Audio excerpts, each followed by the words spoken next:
మరి అందుచేత కావాలని ఈ విషయంలో హిందువులు ముస్లింలు ఐక్యంగా ఉండకూడదని కోరుకున్నటువంటి వాళ్ళు ఈ దేశాన్ని విభజించి పరిపాలించాలని ప్రయత్నం చేసిన బ్రిటిష్ వాళ్ళు హిందువుల్ని ముస్లింలు ఒకళ్ళ మీద ఒకళ్ళు రెచ్చగొట్టడానికి ఇటువంటి యొక్క సాంప్రదాయాలను దెబ్బతీశారు, ఇటువంటి సాంప్రదాయాలు రాకుండా చేశారు, గోవధని ప్రోత్సహించారన్న విషయం మనకు తెలుసు. చాలా మంది తెలియదు ఇవన్నీ కూడా.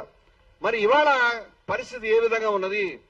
ఈ రోజు భారతదేశంలో గోవులని కానివ్వండి, రామాలయాన్ని కానివ్వండి, దేన్నైనా కానివ్వండి, ఇవాళ మా దౌర్భాగ్యం ఏంటంటే మతంలోకి రాజకీయాలు వచ్చినాయి, హిందూ మతంలోకి రాజకీయాలు వచ్చినాయి, ఇస్లాంలోకి రాజకీయాలు వచ్చినాయి, వేరే మతాల్లోకి రాజకీయాలు వచ్చినాయి, సిక్కు మతంలోకి రాజకీయాలు వచ్చినాయి. ఇది మా దరిద్రం. రాజకీయ నాయకులు నేను చేతులెత్తి జోడించి చెప్తున్నాను, అయ్యా మా మతాన్ని వదిలిపెట్టేయండి, మా సనాతన ధర్మాన్ని వదిలేయండి. మీ కుర్చీలు మీరు కావాలంటే మీ కుర్చీలు సంపాదించుకోవడానికి మీరు ప్రజలకు ఏం మంచి చేస్తారో, ఏం ఉద్యోగాలు ఇస్తారో, ఎలా కరెంట్ ఇస్తారో, ఎలా రైతులు అది చెప్పండి. కానీ మతాన్ని రాముడిని వదిలేయండి, కృష్ణుని వదిలేయండి, దైవంచి అల్లాని వదిలేయండి, ఖురాన్ని వదిలిపెట్టేయండి, గీతను వదిలిపెట్టేయండి అని నేను చెప్తా ఉన్నాను. కానీ వీళ్ళు వినేటువంటి వాళ్ళు కాదు. ఎప్పుడైతే మతం అనేటువంటి మతంలోకి రాజకీయమైన దరిద్రం ప్రవేశించిందో ఈ దరిద్రులు వీళ్ళకి ఒకటే ఒక లక్ష్యం ఉంటుంది. వీళ్ళు రాముడికి భక్తులు గారు, వీళ్ళు అల్లాకి భక్తులు గారు, వీళ్ళు మతస్థులు గారు, వీళ్ళు ఏమిటంటే వీళ్ళ కుర్చీకి భక్తులు, వీళ్ళ సంపాదనకి భక్తులు, వీళ్ళు డబ్బులు సంపాదించుకోవాలి, కుర్చీ సంపాదించుకోవాలి. అందుకని 1985 నుంచి ఒక సిస్టమేటిక్ గా మనకు జరిగినటువంటి విద్వేష ప్రచారం ఏదైతే ఉన్నదో ఆ క్రమంలో కొన్ని రాష్ట్రాల్లో మనం అధికారం చేజిక్కించుకోవడానికి ఇవాళ కేంద్రంలో పాలకపక్షం ఏ పక్షం అయితే ఉన్నదో ఆ పాలకపక్షం యొక్క సంస్థలు, దాని యొక్క వేళ్లు, సంఘ పరివారం అనేటువంటి శక్తులు ఎవరైతే ఉన్నారో వాళ్ళ నుంచి పుట్టినటువంటి వాళ్ళు ఒకసారి ఓన్ చేసుకుంటారు, ఒకసారి డిజోన్ చేసుకుంటారు. We don't know. వాళ్ళకి 4 నాలుగులు ఉన్నాయి కాబట్టి 50 నాలుగులు ఉన్నాయి. ఒకసారి అవునంటారు, ఒకసారి కాదంటారు. మాకు తెలుసుకోలేనంత అమాయకులు మేము, మాకు అర్థం కావట్లేదు విషయం. కానీ ఈ గోవధ పేరు మీద ఒక దుర్మార్గమైనటువంటి నేరగాళ్ళని ప్రోత్సహించిన విషయం నిజమా కాదా? ఇవాళ కొన్ని దశాబ్దాల కాలంగా మన దేశంలో కనీసం 70-80 మంది చచ్చిపోయారు. మేము లెక్కలు చెప్పగలుగుతాం ఎంతమంది మీద దాడి చేశారు. ఇవాళ పండగ వస్తుందంటే చాలు ఆ పండగని ముట్టడించడము, అక్కడ లారీ పోతుంటే లారీని ముట్టడించడం, 50 మంది పోయి ముట్టడిస్తారు. అక్కడ లారీలో 2-3 ఉంటారు, వాళ్ళు ఏం మాట పారిపోతారు వాళ్ళు. ఆ తర్వాత లారీని తగలబెట్టడం, లారీని బద్దలుకొట్టడము, దాంట్లో ఏమైనా ఉంటే దానికి సంబంధించి అబద్ధ ప్రచారం చెప్పడం, లేకపోతే ఏదో ఒకటి చేయడం, ఇది చేస్తూ ఉన్నారు చాలా కాలం నుంచి. ఇది ఒక ఆట కింద తయారైంది. దీనికి సంబంధించి ఎక్కడ దాకా వచ్చిందంటే మన ప్రధానమంత్రి నరేంద్ర మోదీ గారు కూడా ఒక సందర్భంలో విజ్ఞప్తి చేశారు, అయ్యా ఆపండాయా బాబు, చూడలేకపోతున్నాం అని. చివరికి ఆర్ఎస్ఎస్ చీఫ్ అయినటువంటి భాగవత్ గారు కూడా ఒకసారి విజ్ఞప్తి చేశారు.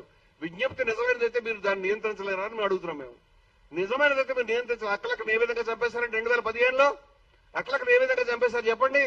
ఎంత దారుణమైన సంఘటన అది. ఆయన ఇంటి దగ్గర కనీసం గోవుని నరకడానికి ప్లేస్ కూడా లేదే, అటువంటి బస్తీలో ఉంటున్నాడు ఆయన.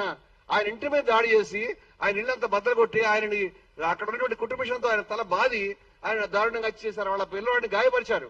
అతను హాస్పిటల్లో ఉన్నాడు, ఈయన చచ్చిపోయాడు. ఆ తర్వాత ఫ్రిడ్జ్ లో ఉన్నటువంటి మాంసాన్ని తర్వాత పరీక్షకు పంపిస్తే అక్కడ ల్యాబ్ లో ఏమొచ్చిందంటే ఇది గోమాంసం కాదు, ఇది కేవలం మామూలుగా ఉండేటువంటి మేక మాంసం, గొర్రె మాంసం మాత్రమే అని చెప్పారు.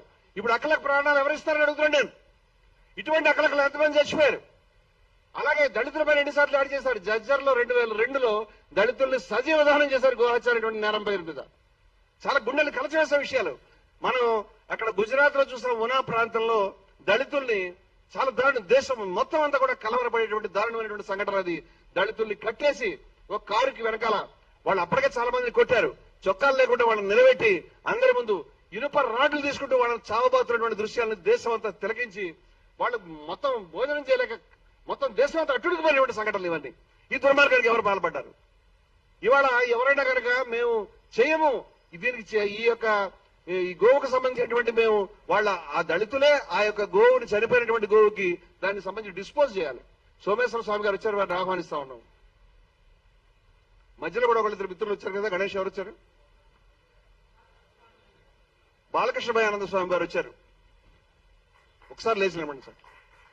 నవనీత చోర బాలకృష్ణ మఠానికి సంబంధించినటువంటి బెంగళూరు వారు కృష్ణ జయంతులు చేస్తారు. అలాగే సోమేశ్వర స్వామి గారు. మీ శూలం ఏదండి?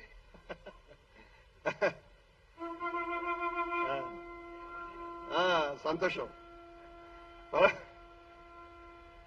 వారు శంకుస్వామి గారు ఉన్న దగ్గర పరమశివులు ఉన్నట్టే లెక్క. సో మిత్రులరా, దీనికి సంబంధించి జరిగినటువంటి హింసాకాండలో ఒక విషయాన్ని మనం చెప్పాల్సింది ఏంటంటే కేవలం ముస్లింలు భక్షిస్తారు, తింటారు, హిందువులు తినడం అనేటువంటిది కూడా వాస్తవం కాదనే విషయం మనకు తెలుసు. మన దేశంలో దళితులు, అలాగే ఆదివాసీలు, అలాగే అనేక రాష్ట్రాల్లో ఉన్నటువంటి ఆహారపు అలవాట్లు గోవులు తింటున్నమాట వాస్తవం. దాన్ని మేము కాదనట్లేదు. దాంట్లో హిందువులు కూడా ఉన్నారు, హిందువులు ఎక్కువగానే ఉన్నారు, తక్కువగా కూడా ఇవ్వలేరు అనే విషయం మాకు తెలుసు. అంచేత ఎవరైతే దాడులు చేస్తా ఉన్నారో ఒక పక్క రాజకీయ నాటకాన్ని గురించి దాడులు చేశారు, కానీ అది మనం నార్త్ ఈస్ట్ పోయి చూస్తే అక్కడ గోవధకు సంబంధించినటువంటి విధానం వచ్చినప్పుడు మేము గోవధను వ్యతిరేకించము, మేము గోవధకు అనుకూలంగా ఉంటామని చెప్పడమే కాదు, మనలాంటి గోరక్షకులు ఏర్పడి మనలాంటి గోరక్షణ గురించి యాత్ర చేస్తుంటే దాన్ని బీజేపీ వాళ్ళు మేఘాలయలోను అదేవిధంగా మణిపూర్లో అనేక ప్రాంతాల్లో మేము అడ్డుకుంటామని ప్రకటనలు ఇచ్చి ఆపినటువంటి సంఘటనలు మీ దృష్టికి తీసుకొస్తా ఉన్నాను. అంతే గోవధ ఇక్కడ యూపీలోను మధ్యప్రదేశ్ లో మనుషులను చంపడానికి అక్కడ గోవధ లేదు. కేరళలో గోవధ గురించి మాట్లాడరు. బెంగాల్లో మన అధికారంలోకి వచ్చిన తర్వాత ఏ పార్టీకి మేము అనుకూలం వ్యతిరేకం కాదు. ఏ పార్టీకి, Congress party, communist party, Bharatiya Janata party, మేము విధానం ఒకటే మాట్లాడుతున్నాం, విషయం మాట్లాడుతున్నాం తప్పితే పార్టీకి మేము అనుకూలం కాదు, వ్యతిరేకం కాదు. కానీ మేము మిమ్మల్ని అడుగుతా ఉన్నాం, మీరు బెంగాల్లో అధికారంలో వచ్చిన తర్వాత మీరు తయారు చేసినటువంటి జీవో ఏదైతే ఉన్నదో హడావుడిగా మీరు గోరక్షకులను చెప్పుకోవడానికి తయారు చేసిన జీవో దాంట్లో ధర్మం ఉన్నదా, సనాతన ధర్మం ఉన్నదా అని అడుగుతున్నాను నేను. 14 సంవత్సరాలు దాటిన తర్వాత దీన్ని కోసుకోవచ్చని మీరు చెప్తారా? 14 సంవత్సరాలు దాటిన తర్వాత గోమాత కాదా? 14 సంవత్సరాలు దాటిన తర్వాత మీ ఇంట్లో మీ తల్లికి కూడా 50 ఏళ్ళు 60 ఏళ్ళు వచ్చిన తర్వాత మా తల్లి కాదని నువ్వు తీసుకెళ్లి రోడ్డు మీద పడేస్తావా, లేకపోతే ఆమెకి ఏమైనా సంస్కారాలు చేస్తావా ఏంటి? What is this non sense? నువ్వే కదా గోమాత అని చెప్పింది. ఇవాళ గోవధకు సంబంధించి చాలా అపహాస్యపూరితమైన అర్థం పడతలేనటువంటి విధానాన్ని అనుసరిస్తూ అభ్యంతరం లేదు. మేము చాలా కాలం నుంచి నేను అనేక సభల్లో Hindus for plurality and equality సభల్లో నేను చెప్పాను, ఏమంటే మీరు ఒక విధానం తీసుకోండి, మీరు చెప్పండి, కానీ హింసాకాండకి మీరు ఆపండి. ఎందుకంటే మాకు భారతదేశంలో ప్రజల యొక్క ఐక్యత ఇంపార్టెంట్. హిందువుల, ముస్లింల, సిక్కుల, క్రైస్తవుల, బౌద్ధుల, జైనుల యొక్క ఐక్యత, ఈ దేశ ప్రజల ఐక్యత, ఈ దేశ ప్రజల సమగ్రత, ఈ దేశ ప్రజల అఖండత అనేది చాలా ఇంపార్టెంట్ అనే విషయం చెప్తానండి. అంచేత మీరు ప్రజల మధ్య చిచ్చుపెట్టే ప్రయత్నాలు చేయకండి. చివరికి కాశ్మీర్ లో ఏం జరిగిందండి? 98% ముస్లింలు ఉండేటువంటి కాశ్మీర్ వ్యాలీలో చాలా మంది తెలియాలి ఈ విషయం. ఆర్టికల్ 370 రద్దు చేసే వరకు గోవధ అమల్లో ఉంది, గోవధ నిషేధం అమల్లో ఉంది అనే విషయం మీరు గమనించాలి. గోవధని కనుక మీరు చేస్తే కఠినమైన శిక్షలు కాశ్మీర్ వ్యాలీలో ఉన్నాయి.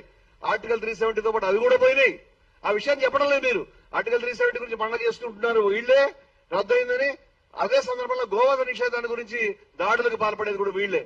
అదే విధంగా చెప్తున్నా ముస్లింలు గోవధకి అనుకూలమని మీరు చెప్తే ఇవాళ తాజాగా ముస్లింల మెజారిటీగా ఉన్నటువంటి లక్షద్వీప్ అనేటువంటి ఈ ఒక యూనియన్ టెరిటరీలో ఇవాళ గోవధ నిషేధాన్ని అమలు పరుస్తూ ఉన్నారనే విషయాన్ని మీ దృష్టికి తీసుకొస్తున్నాను నేను. అంచేత ఖురాన్ లో లేదండి మేము ఖచ్చితంగానే గోవును తినాలని, వాళ్ళకి ఏం విధి నిషేధాలు, మీరు తినకపోతే ముస్లిం కాదని ఎవరు చెప్పలేదు. మహమ్మద్ ప్రవక్త వారు సైతము గోవు యొక్క పాలలో చాలా సుగుణం ఉన్నది, గోవు యొక్క మాంసంలో దాని ఇల్నెస్, దాని వల్ల కొంత జబ్బు ఉన్నది, లేకపోతే అశుభం ఉన్నది అని చెప్పినట్టుగా నేను విన్నాను, చదువుకున్నాను. పెద్దలు ఇక్కడ చాలా మంది ఉన్నారు, వారు ఇంకా వివరంగా స్పష్టంగా చేస్తారు.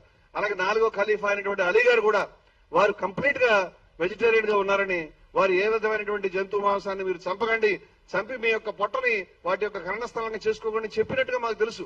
అంచేత హిందువులు, ముస్లింలు కూడా అనేక సందర్భాల్లో గోమాంసం విషయంలో తిన్నారు, తినకుండా ఉన్నారు అనే విషయం చెప్తున్నాను. ఇవాళ ఈ దేశంలో వచ్చినటువంటి ముస్లింలలో వచ్చినటువంటి స్పందన, ఆ రోజు ఏదైతే మనకి ప్రథమ భారత స్వాతంత్ర సంగ్రామంలో తీసుకున్నటువంటి ప్రతిజ్ఞలు ఉన్నాయో, ఏదైతే స్వాతంత్ర పోరాటంలో మౌలానా అబుల్ కలాం ఆజాద్ గారు, గాంధీ గారు, గఫార్ ఖాన్ గారు, నెహ్రూ గారు వీరందరి నేతృత్వంలో ఉద్యమం జరుగుతున్న సందర్భంలో డాక్టర్ అన్సారీ, రఫీ అహ్మద్ కిద్వా, ఎందరి పేర్లు చెప్పాలి, ఆ మహనీయులందరి వారసత్వంగా ఈ రోజు మన మధ్యకి ఈ యొక్క వ్యవస్థకు ప్రతిపాదకులుగా వచ్చినటువంటి మా సోదరులు ఇనాయత్ అలీ బక్రీ గారిని గాని, ఖైరుద్దీన్ సూఫీ గారిని గాని, వీరిద్దరు ఈ సంస్థకు ఆద్యులుగా నేను భావిస్తున్నాను. వీరిద్దరికి కూడా నేను అభినందనలు తెలియజేస్తాను. ఎందుకంటే ఒక గొప్ప స్ఫూర్తి ఈ భారతదేశ ప్రజలకు వీరు మళ్ళీ అందించారు. ఈ రోజు ఇక్కడ కూర్చున్నటువంటి మిత్రులంతా కూడా నేను మాట్లాడగానే చాలా మంది ఈ హైందవ, క్రైస్తవ అనేక, అలాగే బౌద్ధ, అలాగే సిక్కు సాంప్రదాయం, మా సోదరుడు వారు ప్రీత్పాల్ సింగ్ గారు, మా సోదర తుల్యులైనటువంటి వారి కుమారులు మన్ప్రీత్ సింగ్ గారు, సర్దార్ మన్ప్రీత్ సింగ్ ఆప్ ఆయతే, ఇంతమంది యొక్క హృదయ స్పందన దీనికి సంబంధించినది. ఇక్కడ కొన్ని ప్రశ్నలు మమ్మల్ని అడుగుతూ ఉన్నారు కొంతమంది, ఏమండి ఆహారపు హక్కు ఉంటుంది కదా మీరు ఎట్లా చెప్తారు అని. మేమేమంటామంటే ఆహారపు హక్కు నెమలి విషయంలో కూడా ఉంది, మనం ఎందుకు వదులుకున్నాము, తిండి మానేసంగా జాతీయ జంతువుగా ప్రకటించిన విషయంలో. ఇవాళ దేశ ఐక్యతకి ఇంత ముప్పు కలుగుతున్నప్పుడు, కోట్ల మంది బాధపడుతున్నప్పుడు దీని అంత పట్టుబట్టడం ఎందుకు అనేది అనేక మంది ముస్లిం సోదరులు చెప్తా ఉన్నారు. దాన్ని మనం వింటే తప్పే ఉంది. అంచేత హిందువులు, ముస్లింలు ఈ విషయంలో కొంచెం నిబ్బరాన్ని చూపి దయవుంచి, ఎవరైతే కోట్ల మంది గోమాతగా భావిస్తూ ఉన్నామో, సర్వదేవతా స్వరూపంగా భావిస్తున్నామో, దయవుంచి గోహత్యని ఈ దేశంలో అంతం పలకండి అనేటువంటి ఒక నినాదంతో ఇక్కడ వచ్చినటువంటి వాళ్ళకి మద్దతు తెలియచేయమని నేను చెప్తున్నాను. పాకిస్తాన్ లో పంది యొక్క మాంసం మనం నిషేధం విధిస్తారు, అది వాళ్ళ మతం యొక్క సెంటిమెంట్. మనం వాళ్ళలాగా మతోన్మాద రాజ్యం కాదు, మనం సెక్యులర్ దేశం, వాళ్ళని చూసి ఇమిడియేట్ చేయక్కర్లేదు. కానీ అక్కడ కూర్చొని నాకు హక్కు ఉందంటే చాలా మంది వినరు. చాలా చోట్ల స్థానిక సంస్కృతుల్ని, సాంప్రదాయాల్ని, ప్రజల మనోభావాల్ని పట్టించుకోవాల్సి వస్తుంది. ఇవాళ ప్రధానమైనటువంటి మనోభావంగా ఇది ఉంది కాబట్టి దీన్ని రెచ్చగొట్టే విధంగా రకరకాల ప్రకటనలు చేయడం, రకరకాల కార్యక్రమాలు చేయడం సబబు కాదు అనేటువంటిది మేము అందరి దృష్టికి తీసుకొస్తూ, ఈ రోజు కూడా హిందువులు ముస్లింల్లో అత్యంత ప్రధానమైన భాగం, మీరు ఆశ్చర్యకరమైన విషయం చెప్తాను, నేను డిబేట్లకు పోయినటువంటి వాడిని. అనేక ప్రాంతాల్లో ఇవాళ అక్కడ బెంగాల్ దగ్గర నుంచి తమిళనాడు దాకా అనేక ప్రాంతాల్లో ముస్లింలు ముందుకు వచ్చి రద్దు చేయండి, గోవధ నిషేధించండి, గోవుని జాతి గోమాత అని వాళ్ళు కార్డులు పెట్టుకుని తిరుగుతూ ఉంటే సిగ్గు లేకుండా ఇప్పటిదాకా గోవు పేరు మీద గోమాత గోమాత అని దాడులకు పాల్పడిన వాళ్ళు, ఎటువంటి దాడులు అంటే దాడులన్నీ కూడా గోరక్షకుల పేరు మీద ఏం బట్టి తిరుగుతారండి? గోరక్షకుల పేరు మీద కర్రలు అనుకుంటారా? కత్తులు ఉపయోగించారు. కత్తులు మాత్రమే కాదు, తుపాకులు ఉపయోగించారు. తుపాకులు కాదు, ఇంకా మారణాయుధాలు ఉపయోగించారు. నేను పోలీస్ స్టేషన్లోనూ అనేక విధంగా అనేక నివేదికల్లోనూ ఈ సంఘటనల్ని విచారించినటువంటి కమిషన్ల నివేదికల నుంచి మాట్లాడుతూ ఉన్నాను. వాళ్ళు తాగి ఉన్నారు చాలా మంది, వీళ్ళు గోవులను రక్షించేవాళ్ళు. మద్యం తాగి తుపాకులను పట్టుకుని, కత్తులను పట్టుకుని, కటారులను పట్టుకుని కనిపించిన వాడి మీద దాడి చేసేటువంటి వాళ్ళు మన ధర్మానికి రక్షకులా? శూలాలు పంచే కత్తుల్ని శూలాలని పంచేవాళ్ళు మన ధర్మానికి రక్షకులని నేను నిధులు అడుగుతున్నాను. మేము ఖండిస్తా ఉన్నాం. హిందూ మతం విద్వేషం తెలియదు, మా విద్వేషావహే అని మేము చెప్పాం. అద్వేష్ట మైత్ర కరుణ యోచ అని చెప్పాం. ఏ రోజు హిందూ మతంలో ద్వేషం లేదు. హిందూ మతం అత్యున్నతమైనటువంటి ధర్మం. దీంట్లో ఎటువంటి హిందూ మతం అత్యున్నతమైనది అంటున్నానంటే ముస్లిం ధర్మం, క్రైస్తవ ధర్మం అత్యున్నతమైనది కాదని నేను చెప్తున్నట్టు కాదు.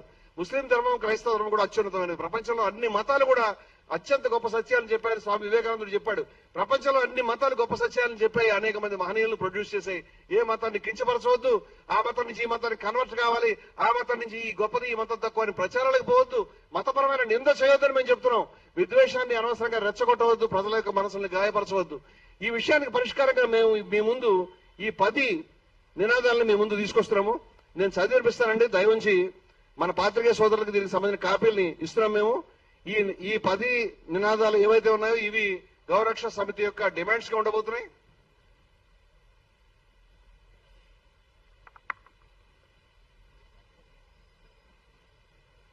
మా యొక్క ఆందోళన అంతా కూడా ప్రధానమైనది ఈ దేశ ప్రజల ఐక్యత. మేము ఎందుకు వచ్చామని ఇక్కడికి? దేశ ఐక్యతని, దేశ సమైక్యతని, దేశ సమగ్రతను దృష్టిలో పెట్టుకుని వచ్చాం. ఈ దేశాన్ని ప్రజల ఐక్యత ద్వారా కాపాడుకుంటాం. తుపాకుల ద్వారా, బుల్లెట్ల ద్వారా, ఉపా చట్టాల ద్వారా కాదు, ప్రజల యొక్క ప్రేమను గెలుచుకోవడం ద్వారా, ప్రజలందరూ కలిసికట్టుగా ఉండడం ద్వారా మేము ఈ దేశాన్ని కాపాడుకోగలుగుతాం అని చెప్తున్నాం మేము. అందుచేత కుల, మత, భాష, ప్రాంత భేదాలతో సంబంధం లేకుండా భారత ప్రజల సమైక్యతని బలోపేతం చేయాలి అని ఈ సంస్థ డిమాండ్ చేస్తా ఉంది. అలా డిమాండ్ చేస్తుందంటే అర్థం ఈ సమైక్యతను విచ్ఛిన్నం చేసే ఏ అంశాన్నైనా సరే అడ్డుకోవాలి,